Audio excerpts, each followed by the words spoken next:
Welcome to Bon Vivant Chic, Life Well Lived, the podcast for anyone who wants to cut through today's noise and just listen for a few minutes to meaningful conversations on the human experience and the power of connectedness.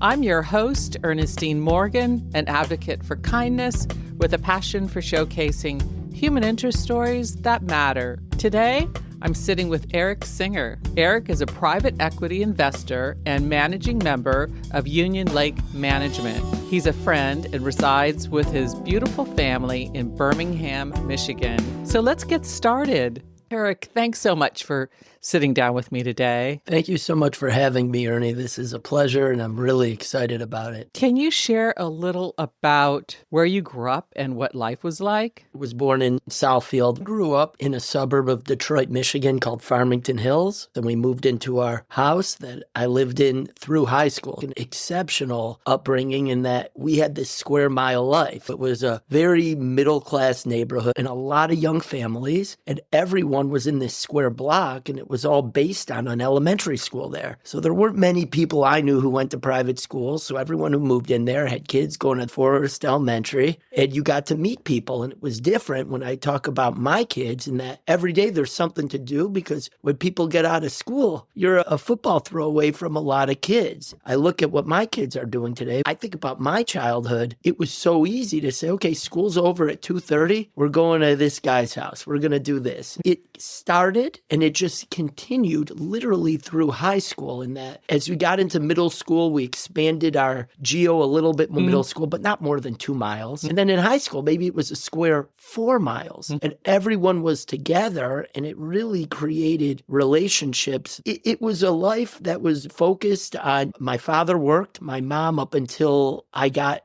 probably later into high school didn't work. I'd see him as much as I could. He was very involved with me in sports, and we were a really close family. My brother, who was about 2 years younger than me, grew up there, and I'd say looking back, it was more carefree than I see today with the kids. Really a special place to be, and it's funny, we joke about it. You look at this little area I grew up in, and a lot of people came out of there and have done really well. It just, maybe there was something good in the water, but it was a special place. What are some of your fondest memories? Hanging out with my friends literally every day was something else. I try to talk to my kids about that. We watched every movie together. We played roller hockey every day when it was warm. We played football every day when it was cold. I remember specific things we did, and it was just a lot of fun. Certainly a big piece of growing up was hockey with my dad. My dad never played ice hockey. Some guy got him involved in it when I was probably 3 or 4.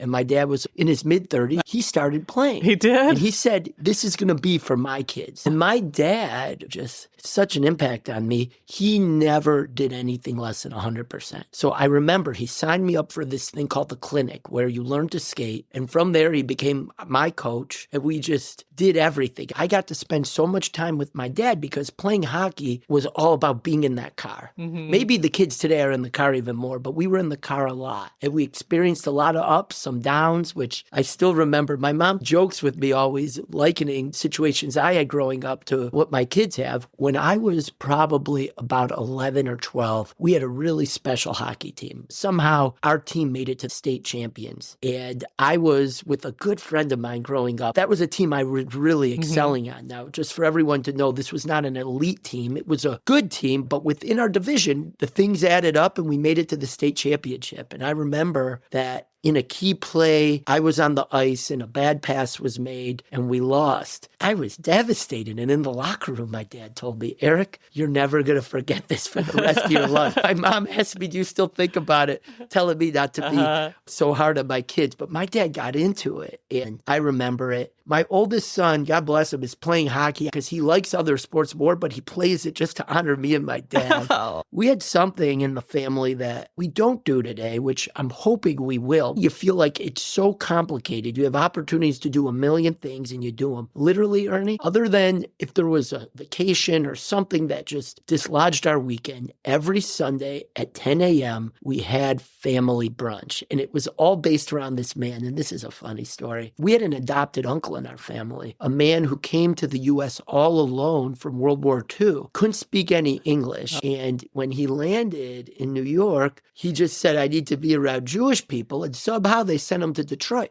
He had nothing. My grandparents brought him in for what was supposed to be a week. He lived with them for 18 years. And crazy enough, this man became pretty successful. It became like his house. My grandparents lived, but he grew up with my mom and my uncle. And as things went on, this man was a big piece of our family, and he would come over every Sunday morning. And he'd bring over bagels, tomatoes, and lox. My mom would cook it, and we'd sit down every Sunday. And it was a real big piece of just that week. We knew when we got up Sunday, we'd do that. And it wasn't like inflexible. If we had something to do, we would, but we all would want to be there. That sounds terrific. So we got into high school. People who know me knows that pop culture, especially in the 80s and 90s, defines a lot of my personality and what I do. And we used to do something. It's probably 1998, 97, the first season came. And the first season, you don't get into it, but a show called The Sopranos came out. Okay, the country by storm, but took my household by real storm. So this first season comes out, everyone's like, what is this? And you don't have a chance to kind of talk and think about it. When that second season hit, literally every Sunday, not even just in high school, we'll get to college, we were at my house watching The Sopranos. And it started with 5 people. We must have had 20 people over. And guess what? My brother took it and kept going with it. And we'd have a crew there. So it was me and my dad, my brother, all my friends and all his friends. And we also had another uncle who wasn't adopted, who was into these type of shows. My Uncle Irving, who was there. I remember that was something else. Who had the biggest influence on you when you were young? My mom, huge influence. But the funny thing is, if you asked me when I was 18, I'd say no. But a lot of the things I do and some of my characteristics are coming from her, especially as it goes to my life is around eating, although I've gotten a little better. Everyone knows when you go somewhere, that's my domain. And just really keeping a clean house too. I become like her. I wasn't like that in college, but at home, I'm pretty serious about that. And she taught us a lot and really how to be great to your friends. I'm not as good as her, but my mom really lives her life thinking about others first before herself. I wouldn't say I'm like exactly that, but it's really rubbed off on me too. Of course, my dad, he worked hard. He had a tough childhood. He became a podiatrist. And in that business, especially him, it wasn't like he was able to scale up and have podiatrists under him working, generating revenue for him or having physician's assistants. Every dollar he made with his hands, and unfortunately, he had to drive a lot. Didn't slow him down. That gave him unlimited energy because my dad probably worked as much as anyone I knew, but he had more energy. He was never sitting and napping. He was out, and there was never anything he wasn't up for. We were actually, as kids, it's sad. I look back, we're like, Dad, we don't need to go out. We don't need to. He was always up for things, and he had such a good and supportive mood, and I think that's just a function of him not maybe having a dad and what we had growing up, but it was amazing, and I look back at him, and I'm like, gosh, every time I look at my kids, I think of my dad. Aww. Get sad about what he'd be doing with them, but knowing that time is so important. You may not even value it at the time, but I certainly do today. I talk about this guy, my Uncle Al, a lot about what I'm doing professionally came from him. It wasn't universally accepted. My Uncle Al became a really successful builder in Metro Detroit, but also somehow got into the stock market. He did the Wall Street Journal every day. He had some big wins, some big losses, and he got me into that. And it started where I'd have one stock. How old were you? I was probably 9 or 10. And I'd go to the Detroit Free Press. I'd come in, I'd look it up in the paper. And my mom, and especially my grandma, my mom's mother, were all worried because this is stressing me out. And I know my grandma was always down on my mom. Don't let that man, because they had a love-hate relationship. It's like, don't let that man corrupt your son. But that got me into the stock market. That got me into investing. And I think that with the pop culture aspect. So there's 2 ways that I think I got into doing what I do. That early, my Uncle Al getting me into the stock markets, the Wall Street Journal, it was just something I enjoyed, but you couple it with some pop culture influences I had. When I saw that movie Wall Street, the 1987 movie with Michael Douglas, it was something else for me. And I'd watch it and quote it. So all that really led to what I did. And I remember my dad, and he didn't know much, But he heard somehow from someone, probably through someone in hockey, that the University of Michigan had a good business school. You want to move and live in New York, you got to go there. So that's what I did. Uncle Al definitely did it. I started every Sunday getting $20 from him. And then it was 40. By the time I was coming home in college on the Sundays, it was like 100 or 200. Imagine what he'd be giving it to my grandkids today if he was still around. That was really cool. Those three influences were great. At the time, the influence my mom and dad had, they built the foundation where I see it today. And oh my God, we're a lot alike. What was your very first job and how did it shape you? I'm going to answer in two ways. My first job when I was a young kid, and then my first real job. My first job ever, I was a valet parking attendant at Waubee Country Club. Now, this may have not been my first pick, but I got rejected from a few jobs. I was 16. My dad said, you got to get a job. I actually interviewed at Old Navy. Some guy in the neighborhood had a job. It's like less than a mile from my house. I could bike there. No, valet parking was not really an interview process. If you had a pulse and you were okay, this guy at Great Lakes Valet would hire you. So I had a job parking cars at Waubee Country Club, and it was a great job for me. This was key because, again, having a job, not this, but that job was great for me for a few things. You know it. Part of my professional job, I loved cars, and you got to see nice cars there. I got to learn the manual transmission, which was great. But the best part about it was I got to sit, not all the time, but times when you'd work at night, when everyone comes in for dinner, they're eating dinner, you'd sit, you'd talk with the guys. Sure. And I'd meet guys from all over. It wasn't my little crew. I doubt they may remember me because that's crazy. I remember that. And that was a great time. And I loved hustling for the tips. And it was a consistent way for me to earn during the summers. And that was great. My dad never put much pressure on me for the job. And neither did he on my brother. But I think we looked at him and we both worked. My brother was a waiter at a Coney Island, but I did the valet because it suited me and it was pretty independent in terms of no one's micromanaging you. You get the car, you pull it up. I definitely treat valets really well today, given my experience. It was a fun job. My first real job, I was an investment banking analyst at Deutsche Bank in New York City. And this was one of the biggest achievements of my life. I remember when I finally got that offer. It was tough to do that. Now, I got into Michigan. I had to get into the business school, and then I had to interview. And I was a very bad interviewer my junior year. If you get an internship to investment banking, it really helps you get the full-time job. And I was so focused on the internships. And I have a great friend. He lives a block away from me now. Believe it or not, I moved from New York to be by me. How crazy is this guy? His name's Danny Youssef. And we both were in this game where a lot of kids in this business school knew what investment banking was because they're from New York. We knew a little. I did not do good in those junior year interviews. I didn't get an investment banking internship that I liked, although something else happened that was really good as a result. And we really grinded it out after that because, again, my issue is sometimes I wasn't in my day as studious up front. I need to get hit in the head before I get my game on track. So the kids who got those interviews were doing mock interviews, networking. I thought I'd know all this about the stock market. I didn't know shit, but I thought I did. I'm going to wow these big investment bankers from New York. They probably laughed at me. So much so that there's some guy that I found on LinkedIn that I've harbored anger for years because I actually got a second round. What would happen is they come to campus, you get your first round. You pass, you get your second round. You pass your second round, they give you the offer. One job, I got to the second round for an internship. And then I met one guy and I didn't get the job. And I'll never forget his name. And I found him 20 years later. I asked him if he remembered me. He didn't. You have no idea what I felt there. And anyway, senior year came around. I got into it. I networked more. It's tougher for the kids today. Every bank used to come to University of Michigan. You can meet them. I didn't do that because I just thought I had it. I got tuned up. I learned a lesson. I was making good progress with a lot of these banks. And Deutsche Bank gave me an offer. I got 2 offers real quick, and I just wanted to be done. And looking back, if I give someone advice, not to say this has worked out real well for me, by the way, but at the time, Goldman Sachs, Morgan Stanley, these were more prestigious jobs to get. I was in their process. I said, I'm going to Deutsche Bank. And I went, and it was awesome. I worked really hard. The group I had was really special in terms of the personalities and the culture, because you worked hard, but you didn't feel like you were unappreciated. And there wasn't any crazy burnout in my group. There were a few people, but it's on them. That's why I tell people. Is that a big deal in your space? You could read in the New York Post some kids who have passed away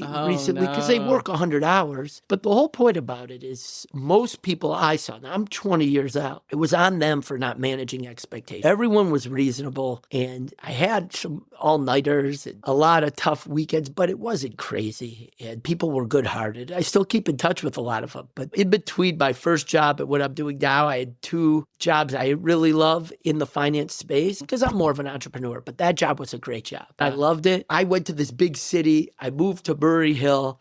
I didn't really ever leave Manhattan, but even beyond that, I never saw the cool places like Soho. I went down to my job in the financial district. I hung out at bars in Murray Hill. I'll never live this down. Given me today and how much I care about food, when I was there, I'd go to chain restaurants when I should have been going to these special restaurants. My life changed, though, when I finally figured it out. My dad was in New York. There was a steakhouse around the corner, literally 1 block from my apartment, called Wolfgang Steakhouse. Oh, yeah. I told you, I went to Morton's in New York City. Like, who the hell would do that? Tourists. I live here. They had, back in the day, before Google and Yelp, they had a Zagat guide. I should have read that thing. I'm there, and I basically find this place. I'm like, oh my God. We've been going there hundreds of times. My brother has rehearsal dinner there. That was a turning point. At least when I moved to LA and San Fran, I said, I'm not going to these damn chain steakhouses anymore. I could have got a lot of mileage out of it if I knew it before I left New York, but it's good to go back. That was a great job. Your entrepreneurial spirit really led you out of the corporate arena into developing your own company. That's right. I just have always gone to my own tune, and what you need to do, and these guys who I know have done it have succeeded tremendously. You have to be disciplined to go through the chain of an organization, to go from junior, mid-level, senior, more senior to running the show, let's say. And that wasn't for me. Some of it was me, but others I got feedback, maybe at the time I didn't like, but that kind of brought me to where I am, which I think at this point has really allowed me to excel with my greatest skills. But more than anything, I tell people, acknowledge my biggest weaknesses and understand where I'm weak. I think a big problem some people have is you don't know where you're weak and you assume you could do everything. There's some things I'm really not good at.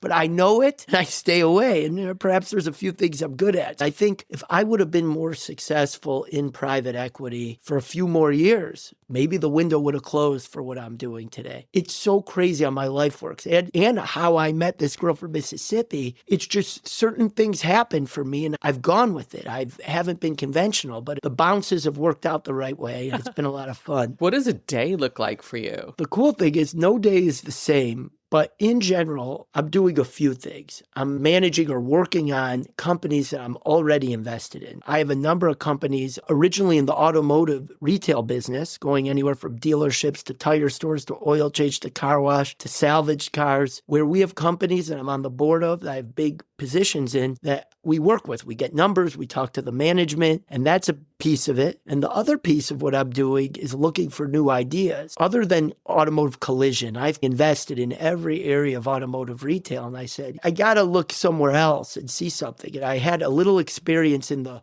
home residential service arena with the heating and cooling company. And from there, I said, wow, there's something else to do. And that's how we got into this commercial service business. And I've been really studying that industry. I think infrastructure services are a great place to play, but I got to get geared up. I worked in automotive for a long time. Relationships, contacts, leads. I'm starting back where I am. I'm not as young as I used to be. I think you're having fun, though. I am. Part of it is, I get to do it with a lot of people I love from everywhere. You think about someone who's been with me a long time. There's a guy named Pavan Bhargava. I grew up with this guy in high school. I went to college with him. We both did investment banking, and then we diverged a bit, and we found a way where we're really uniquely able to understand each other, what we do, in terms of not stepping on each other's toes. He's going to do what he's going to do. I'm going to do what I do ultimately, and it's all up to us if we want to get together. There's no expectation. We've done these huge dinners in November in Las Vegas, where we bring everyone together, and they've evolved from 7 people to this last year over 40, and we just have a lot of fun with it. Our dinner this year, I think, was the best one because we based the entire dinner off of the movie Casino. Remember with Robert De Niro and Joe Pesci? Yeah. And we even had this big billboard when you walked in. It was like a bar mitzvah from the 1990s. And we superimposed my face and Pavan's face onto Pesci and De Niro. It cost me a lot more money than usual, though, and here's why. This speech went for over 35 minutes. And the problem with it was we were at this restaurant. We started doing the dinner here, and then we ended up for a while at Lakeside at the Wynn, which is a great location and an amazing view. They shut it down to redo it.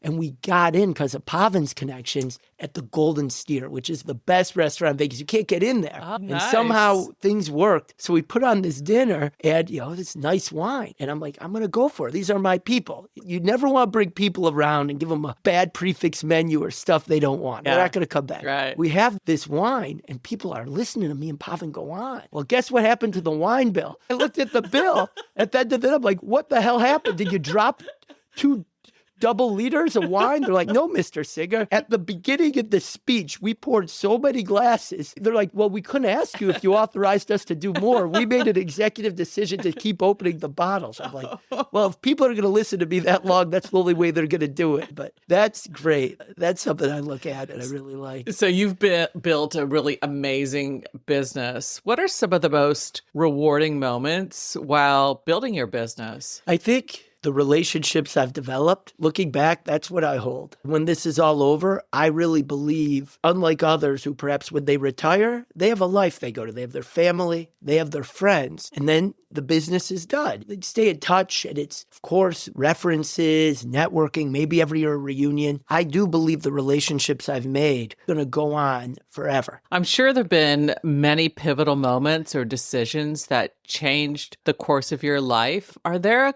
couple that really stand out to you? Knowing that after investment banking starts and you have this huge launching pad to private equity, hedge funds working at a business, you only have a few at-bats once you get into private equity to get to the right track. You can't bounce around to 5 companies. And I think acknowledging that I'm never going to find a spot that works. I need to do something and take matters into my own hands. And it's not them, it's me. It's just I couldn't succeed. Saying that to myself was so important because I've seen people who have bounced around. The only way in private equity to do well financially is to be around for a long time and see things through. And that wasn't going to be me. And that was pivotal when I acknowledged that. And other pivotal moments is when I've really acknowledged things that at the time I thought I was right on, but 10 years out, I was maybe not right. And building on that, we had this dinner in Las Vegas, which is now well over a decade ago. It was in Henderson, Nevada, at a restaurant called the Yard House. And we literally had a napkin-ish almost, and we wrote out this plan how we wanted to consolidate the automotive service business west of the Mississippi River. And it came to fruition. And we had this Sun Auto Company, and that was a big one. That was a pivotal moment. We didn't know. We were just screwing around at dinner. Family is the most. My wife, amazing what we've done, where we met in D.C., going to New York, spending almost a decade in California, then coming back to Detroit. We've seen a lot in business. The relationships we've maintained is special. We've had so many unique opportunities to do and meet things, and it's been great. And I think someone once told me, you'll never be mad with another kid. And that's true. I love all 3. Aww. It's been amazing. What are some misconceptions? You were young when you left your corporate job in private equity. How old were you? I was about 28-ish. Yeah. And to go on your own as an entrepreneur, what are some misconceptions that people might have about young entrepreneurs? Some people will look at some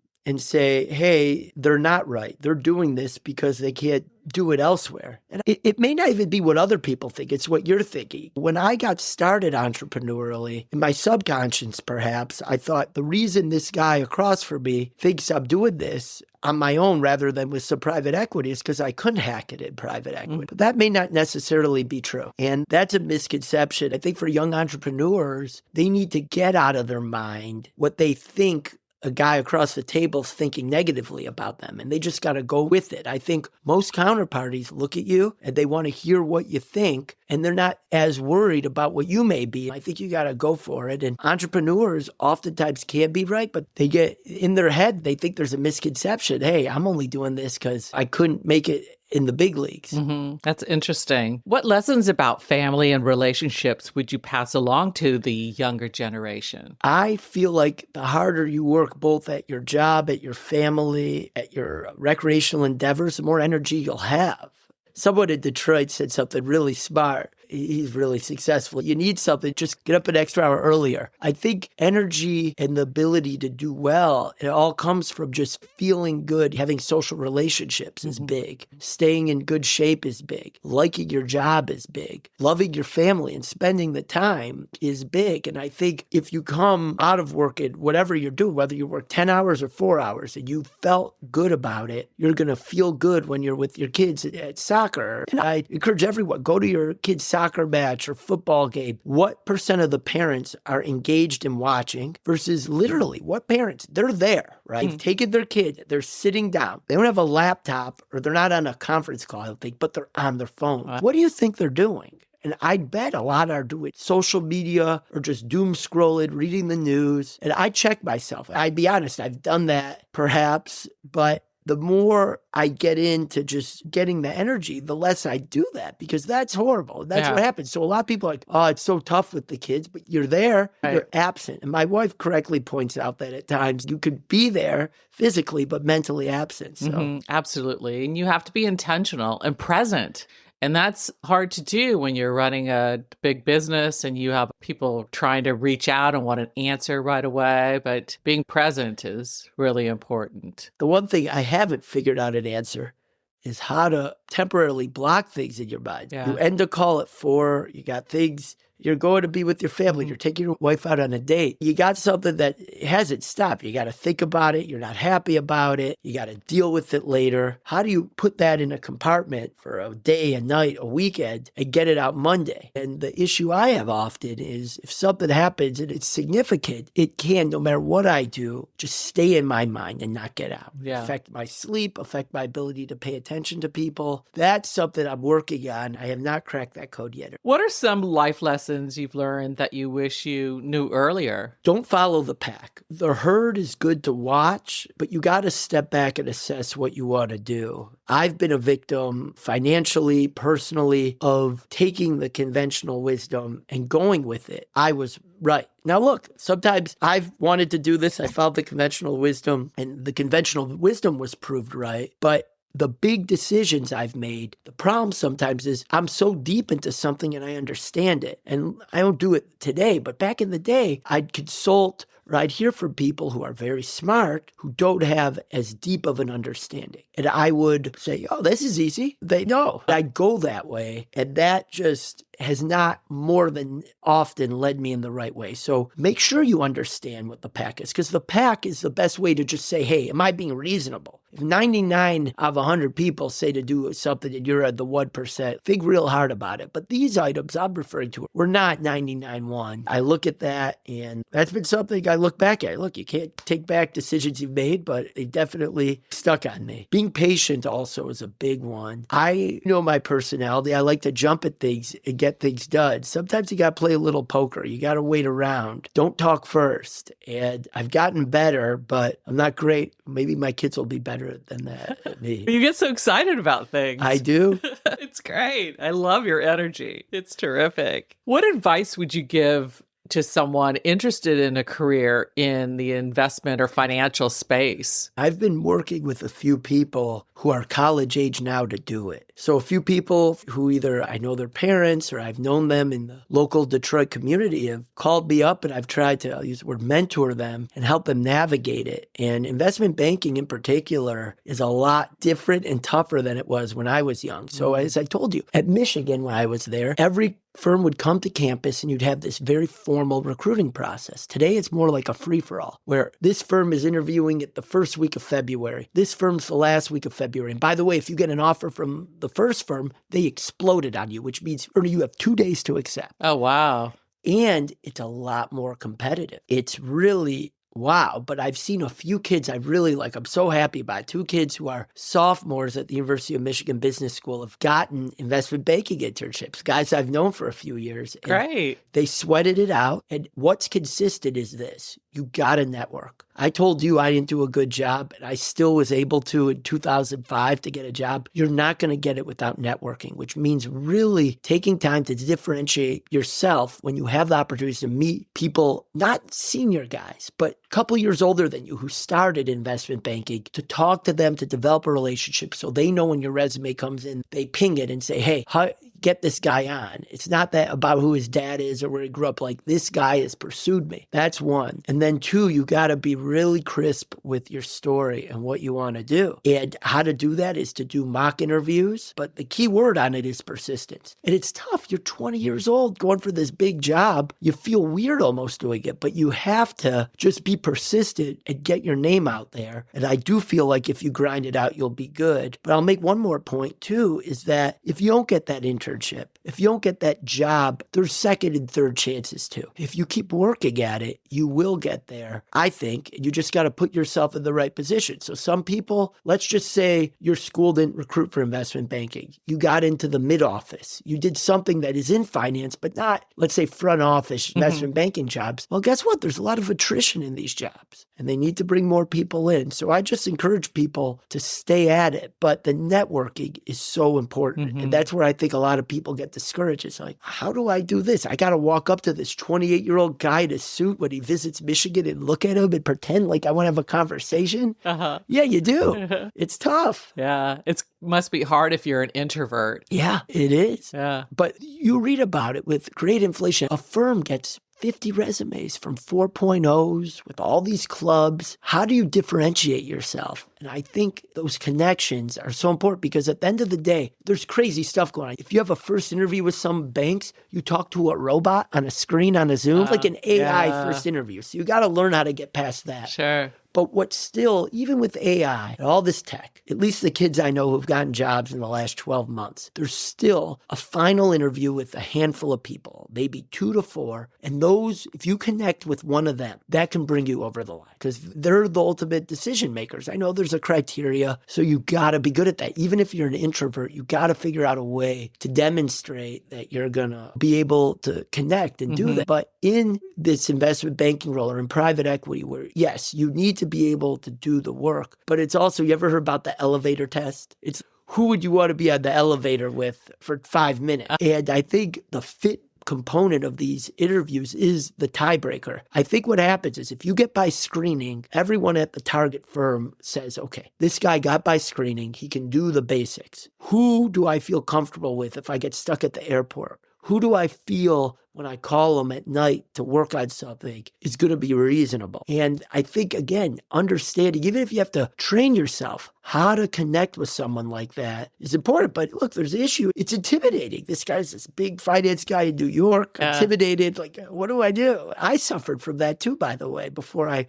really tuned myself up between junior and senior year. That's interesting. What keeps you motivated and inspired today? Meeting more people, accomplishing more, succeeding. It's engaging and then coming out at the other side with a win and just keeping it going and increasing my network and my relationships. That's what I like doing professionally. Of course, I got a lot going on too with my kids and getting them up the curve and my wife as we look at a household where we got 12, 11, and 8. How we do that, but it's going to look a lot different 5 years from now. And I think we talk about what we want to do and how that looks, but who knows? And we got to get ready for it. That is something I think about a lot. But in terms of keeping me motivated, it's just continuing to build this network of people and hopefully shared stories of collective success that are pushing me. What do you think is a secret to a fulfilling and happy life? For me, it's staying busy and just not having empty spaces to not be productive. With that, you get the key components. Family is one. And I have my mom, I have my wife, who's just so amazing. It's tough with the kids, but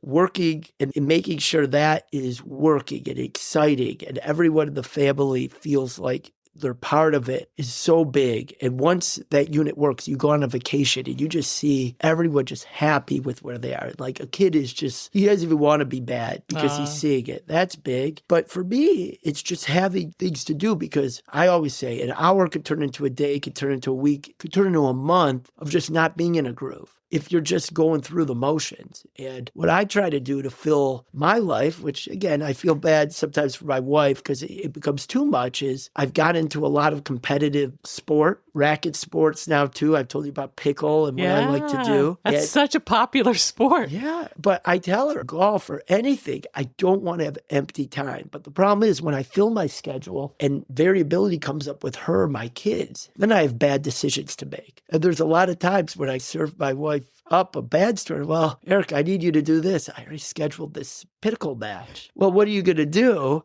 And I do regret that. I try to explain it's the other side of if I wasn't scheduling any matches or pushing to do this, I don't think I'd have the energy to do anything I'm doing. And I really try. And we see from my kids, just really try to go over and beyond for them. I told you, they grew up a little different than me, but my 10-year-old just turned 11. We had 15 kids over for a sleepover. Not everyone slept over. I was up with these kids till 1 a.m, giving everything I got. And so was my wife, but that made me feel really good. So to me, it's just staying busy and making sure there's not a long period of time where I just feel like I'm not doing much. That's great. And the thing that's tough, I think my kids, especially my oldest son, is taking that. The problem is, my middle one, he can occupy himself. My oldest and youngest, if there's a period of more than like 30 minutes, there's nothing to do, it gets bad. My little daughter has this thing where she could say 100 times in a row, I'm bored. It just goes on. Well, what are we going to do? And my oldest son, if there's nothing to do, he can get a little mischievous.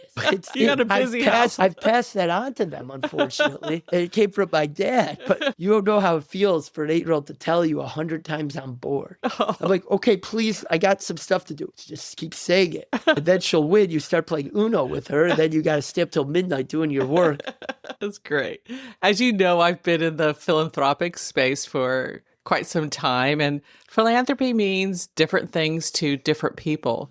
What does philanthropy mean to you? There's two parts in terms of your time and then what you donate to. I've always liked whatever philanthropically we're doing to really be close to it, not almost to touch it or something that's known to be. My father was helped out by certain philanthropies growing up in terms of not having any real family or money to do things. And certain agencies and charities helped him out with getting into community college and then going to his college and then getting through podiatry school. And I look back on that and say, that's real important. I know the people it touches. So most of the philanthropy that we're involved in is very local and things that we want to see and touch with our hands. I know it makes a difference and it's important to pay it forward. And the way I like to do it is with my time in areas that I really believe in, and then with causes that generally are local. And seeing the impact is important. Yeah. That's wonderful. Thank you for all that you do. And this has been great. Oh, I've had fun. Thanks so much for joining me today. Oh, it's my pleasure. Thanks for listening to Bon Vivant Chic, Life Well Lived.